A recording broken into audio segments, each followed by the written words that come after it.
दौलतपुर सुफ़न का रिपोर्टर प्यारो खान सुमरो की रिपोर्ट मूजिब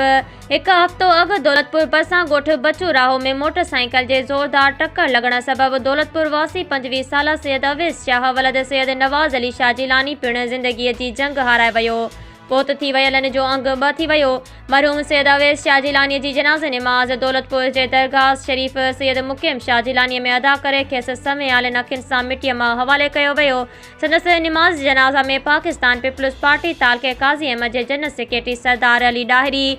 दरगाह सैयद अली गोहर शाह जिलानी में गादी नशीन सैयद मोहम्मद ज़मान शाह, दरगाह सैयद मुक़ीम शाह के गादी नशीन Syed Ali Akbar Shah Jilani, network for human right Pakistan Sindh के chairman Khadim Hussain Soomro, national press club Daulatpur के सदर अली नवाज़, राजपर खलीफ़ो अब्दुल जब्बार सोहो समेत